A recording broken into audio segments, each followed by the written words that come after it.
Við erum í útvarpinu á FM 89,1.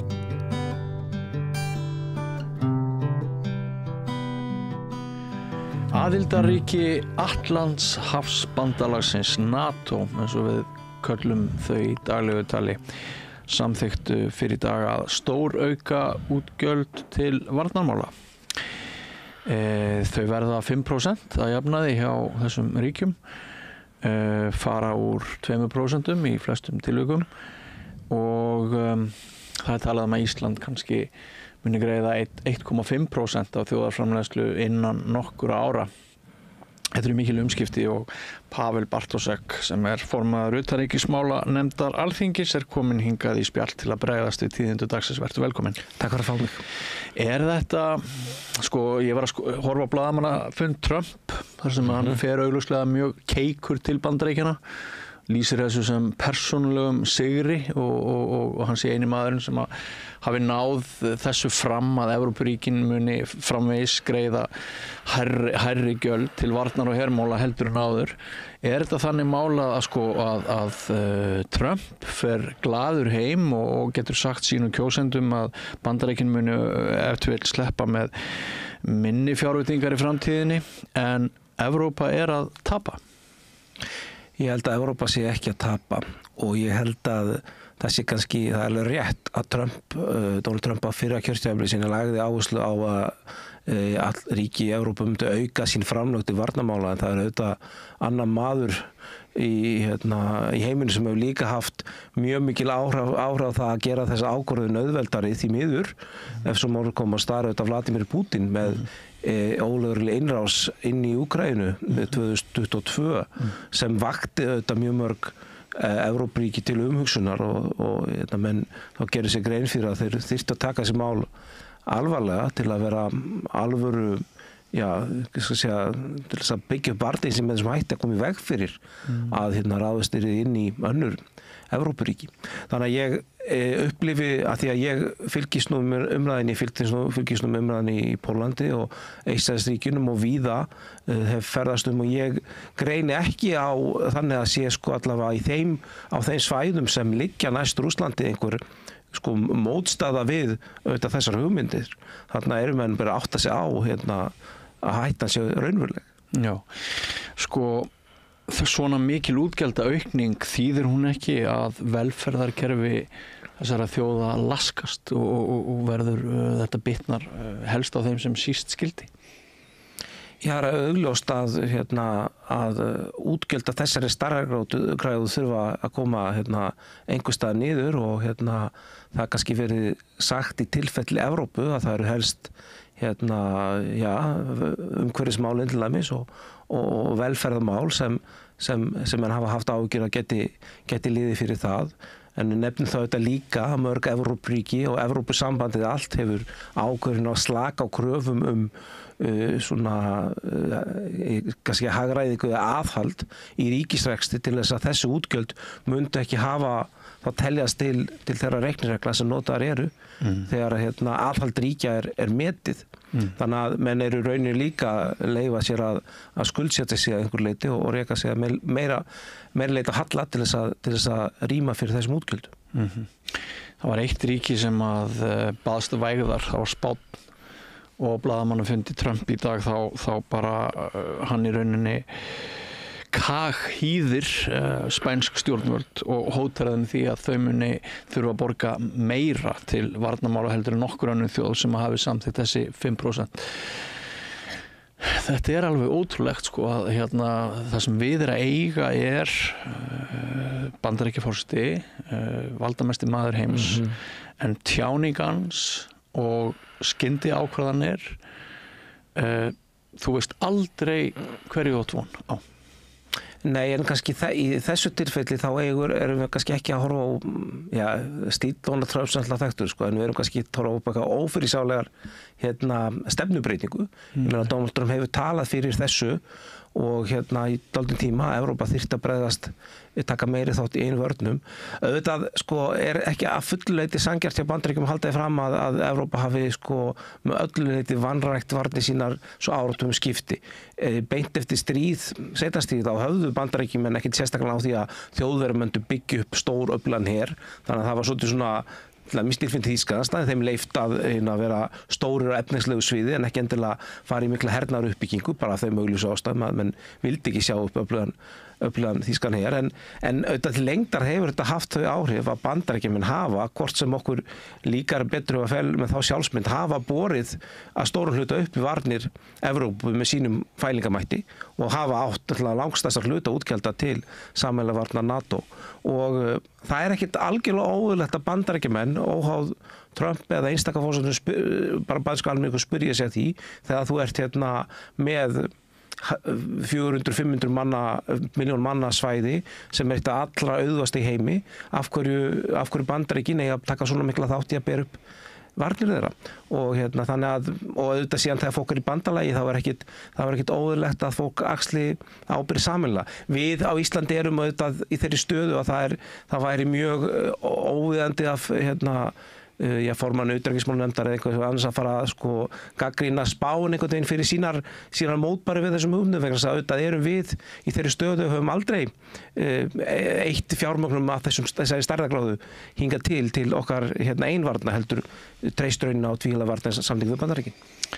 Af því þú segir það, þá einmitt skiptar skoðanir það hér innanlands núna hvort við þurfum að taka þátt í þessum útgjöldum eða ekki. Mér finnst sem blaðamanni til áratuga að það hefur orðið mjög svona kröpp vending í því að til dæmis ríkisstjórnin núna sumir kalla hana herskáa, ég veit ekki hvort hún herská en hún virðist vera viljug til þess að setja miklu fleiri milljarða til varnarmála heldur en hefur verið. Mogginn í morgun, þar talað við samtöku iðnaðarins og það svona eins og að hergagnaframleiðsla gæti þetta geti knúið áfram ákveðin atvinnuhjól að Íslendingar fara að verja meira fé og taka meiri þátt í vörnum vegna ófriðar. Upplifir þú það núna að vegna innrásarinnar í Úkraínu þá hafi allt breyst á svipstundu hvað varðar stöðu Íslands? Það hefur mjög margt breyst en ekki bara í stjórnkerfinu, almenningsálitið hefur þetta líka breyst þó svo að áfram sittir fólk sem miklu stuðningsmenn aðildar Íslands að Atlantsmegg og miklir andstæðingar, þá það samt enga síður þannig, sjáum bara í skoðanakönnun, ég held að síðast að það var mælt þá hefur aðildar NATO sjaldan notið víðtæks stuðnings í íslensku samfélagi og nú,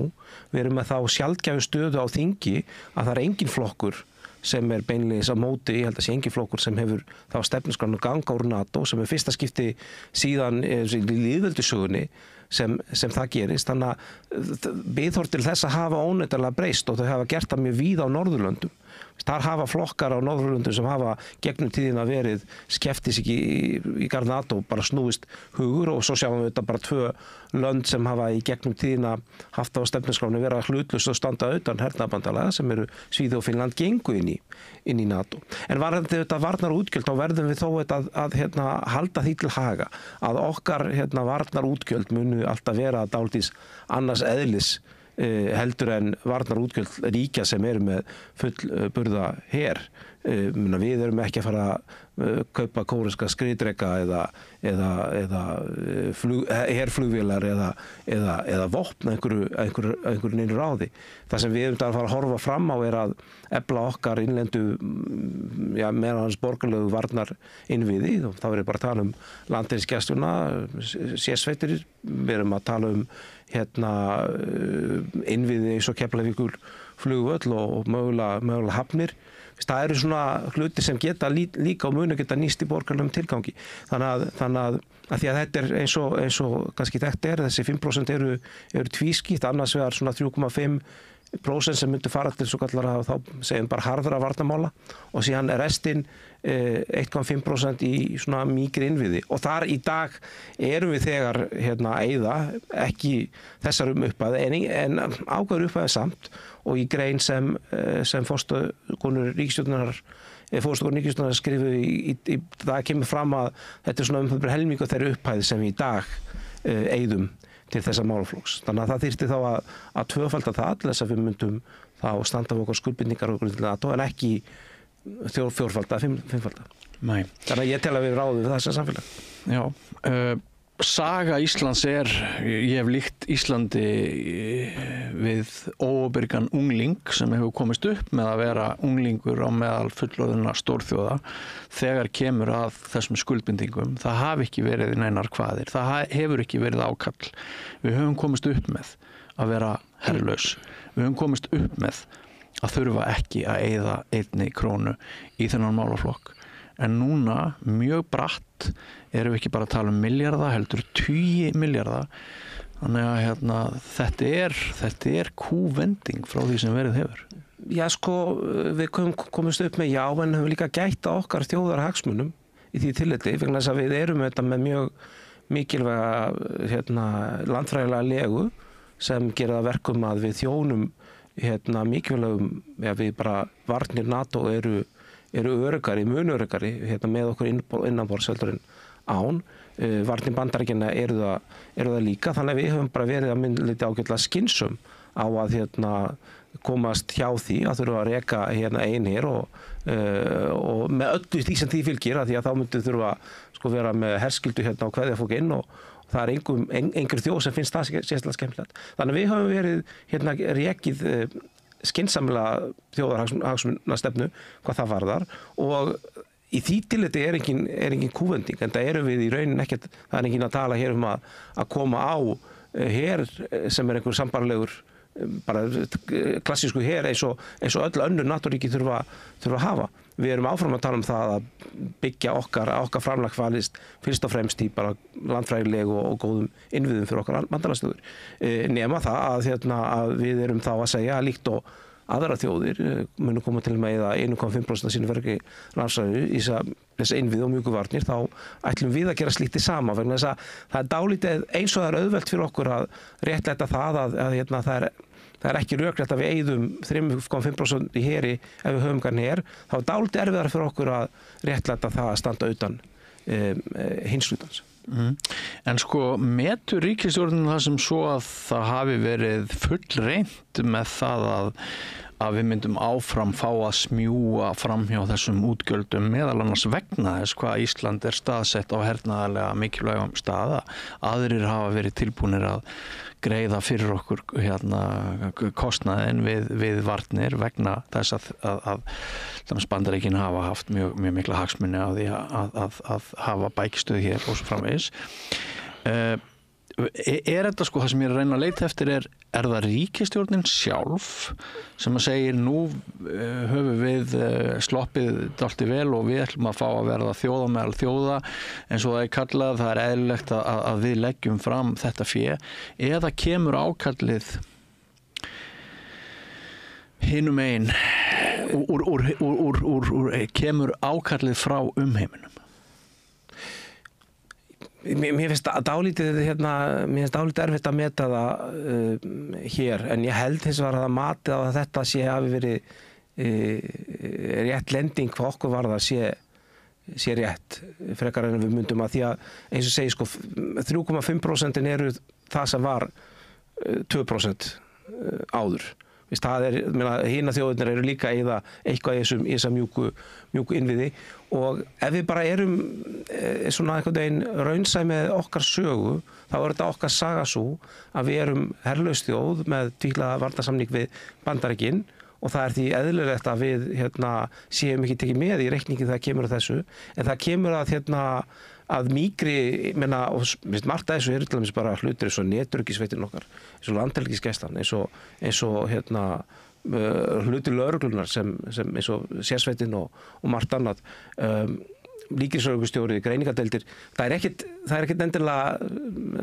rangt fyrir okkur út frá okkar þjóðarhag að eyða meiri pening í þessa innviði. En þetta ný umræða með að sko nokkura manna herlið það geti styrt hagvöxt að samt margt nýtt í umræðin. Það margt nýtt og ég meni ég í rauninni sko sjálfur ekkert endilega segi sko brotnar úðu hagfræðingur að ég líti á sko einhvern hagfræðilegan ávinning af skilurðu hernaðar mannvirkja uppbyggingu sem eitthvað aðalatriði eða einu sinni aukaatriði þessu. Fyrst fyrir mér snýst þetta fyrst og fremst um að auka okkur varnir sem við erum að gera, vel að merkja, af nauðsyn en ekki af því að okkur langar öllum í Evrópu svo mikið til þess. Fyrir áratug síðan þá voru mjög mörg Evrópuríki sem höfðu skarað mjög tilbaka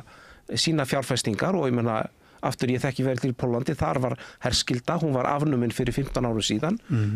af því að fólk hélt og trúði því og vonast eftir það byggi í öruggar heimi og við viljum auðvitað öll búa í öruggar heimi og það væri ekki þannig að það væri nágranni Evrópu sem væri með geysilega hernaðar uppbyggingu og að ráðast inn í nágranníki sína hóta fleirum, þá þyrftum við kannski ekki vera að gera þetta. En svo staðreynd að við erum með þennan óvinveittan nágranna sem sambandslífið til Rússland gera verkum að við þurfum að hugsa okkar varnir. Ég fór einu sinni til Póllands sem blaðamaður fyrir Fréttablaðið og ég tók viðtal við aðstoðar varnarmálaráðherra Póllands inn í höfuðstöðum og það var mjög áhugavert út frá öryggislegu tilliti og svona mér fannst ég vera komin inn í allt þar að veröld. Og þar, hver var það maður spyrja? Það var rétt eftir að Putin réðst inn í Úkraínu. Já. Og 2022 þá. Já. Og þá voru uppi hugmyndir að sko Pólverjar hafa nú í síðustu tíð, hvað hafa þeir verið að borga háa prósentu af? Þeir hafa nú held ég verið að koma sér upp í 5% sko. Þeir voru komið vel yfir 4 og minni mig. Það allavega voru náttúrulega fljótir hafa verið í rauninni út frá mörgu þá má segja að ég held að ríkisstjórnin þá hafi gefið nokkur 100 skriðdreka frá Póllandi til Úkraínu og farið síðan rauninni bara hergagnabúðir heims og tæmt hillurnar sko. Bæði geft frá Suður-Kóreu og Bandaríkjunum og panta nýjar herþotur frá Bandaríkjum og fleiri stöðum þannig að Hæmars það bara mjög mikið sem Pólverjar hafa keypt. Já, en sko á þessum tíma man ég að Pólverjar voru að auka framlög sín eðlilega í ljósi þess sem þá var að gerast og ég man líka að þessi aðstoðar varnarmálaráðherra hann kallaði Rússland ekkert annað en heilalausa bensínstöð. Hann sagði Rússland ekkert annað en risastór bensínstöð og maður svona veltir í fyrir sér að orkumálin hafa náttúrulega haft töluvert að segja í viðbrögðum annarra ríkja og kannski skýrir það sumpart samstöðuleysi eða kannski eru orkumálin ein ástæða þess að það hefur ekki gengið betur að kveða niður þetta stríð en ella. Heldur þú núna með þessum auknu framlögum til hernaðarmála að Evrópa öðlist nýtt tækifæri nýjan styrk verður miklu auðveldara núna að kveða Pútín í kútinn með því að Evrópulöndin hækki framlög upp í 5%? Ég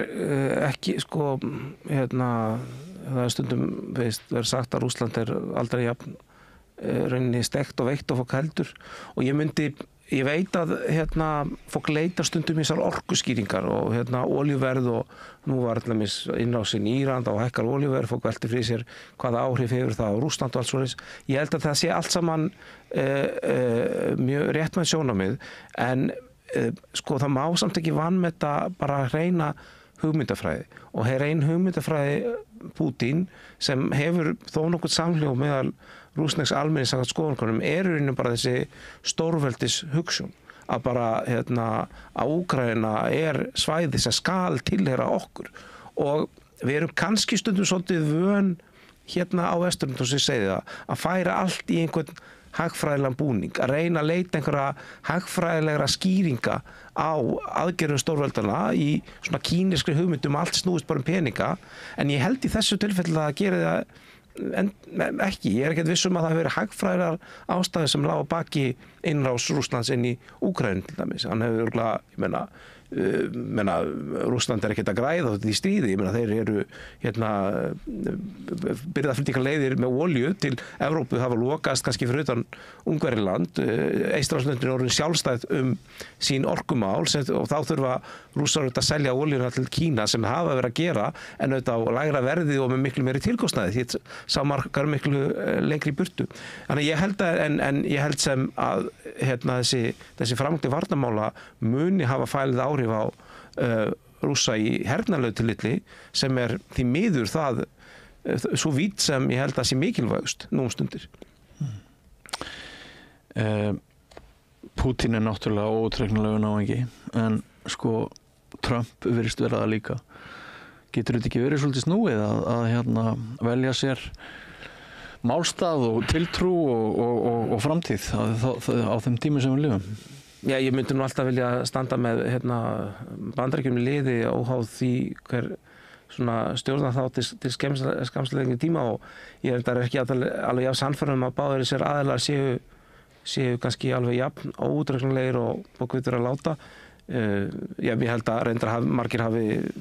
ekki búist við því að Pútín myndi ráðast inn í Úkraínu. Það byggust ekki margir við því að Bandaríkjamenn myndu bara bombardera Íran sennilega í trássi við öll alþjóðalög bara fyrir nokkrum dögum. Nei, ég held að hafi ekki margir búist við því heldur og ég held að Bandaríkjaforseti hefur haft, ef við bara segjum það svona þannig, hefur haft hann stíl að vera dálítið ófyrirsjáanlegur í bæði því sem hann segir og gerir en stundum auðvitað í ákveðnum tilgangi og ég meina nú hefur þessi, nú veit ég ekki hvað gerist áður en þessi þáttur fyrir loftið en ég meina það allavega búið að koma á einhverju vopnahléi í bili í stríðinu með Ísraels og Íran og við skulum vona að það haldi og að fólk setjist nú að samningaborðinu þar. Og meina varandi Ísrael þá verður staðan líka verið dálítið því að annars vegar þá náttúrulega virtist hann svolítið vera fljótur að stíga rauninni inn í þá deilu eftir að Ísrael báði en hann hefur líka ekki farið til Ísrael í fyrstu opinberu heimsókn sína og hann hefur þegar að vopnahléið var að molna í sundur þá virtist að senda báðum þessum aðilum nokkuð sterk og óritskoðu skilaboð. Bara svona í lokin, Pavel, þú sem þingmaður ríkisstjórnarinnar, meirihlutans á Alþingi, eru þessi þrír flokkar sem að eru í bandalagi, Viðreisn, Samfylkingin og Flokkur fólksins, eru þið öll á sömu blaðsíðu þegar kemur að þessum málum? Ég hef ekki orðið var við neitt ágreining í utanríkismálanefnd eða ekki einu sinni hjá stjórnarandstöðinni í utanríkismálanefnd? Nei, við erum með saman hóp nýja varnarstefnu eða svona uppleika nýri varnarstefnu sem er þverpólitísk og hefur gengið vel og ég vona skili sameiginlegri niðurstöðu þannig að ég heldur reyndar ekki bara innan stjórnar heldur sýnist mér þrátt fyrir einstaka blæðibrigða mun þá sé fólk líklegast nokkuð sammála öryggis- og varnarmál á Íslandi á þingi allavega í sögulegu tilliti. Já, það bendir til þess að ég sé með skekkt úrtak vina á Facebook því að ég er að lesa mjög marga Facebook-statusa að það sem að kunni að verða þessari ríkisstjórnar falli sé hve herskáar valkyrjurnar eru og hve mikill vilji sé til þess að breyta stöðu Íslands í þessu tilliti sem við höfum farið yfir hér í dag. Já, það verður kannski eins og all stjórnvöld þá verður þetta á undan dæmt af kjósendum en ég held að við séum þannig að gera rétt. Já. Þakka þér kærlega fyrir komuna, Pavel. Takk sömuleiðis. Og gangið þér vel í þínum störfum. Það mun mikið mæða á þér og þínum næstu daga. En við höldum áfram hér við rauðaborðið eftir andartak, ekki fara langt. Bókvistun býður upp á alhliða bókhaldsþjónustu fyrir einstaklinga og fyrirtæki. Við byggjum á reynslu, faglegum og traustum vinnubrögðum. Bókvistun, alhliða bókhaldsþjónusta, Bæjarhrauni 2, Hafnarfirði.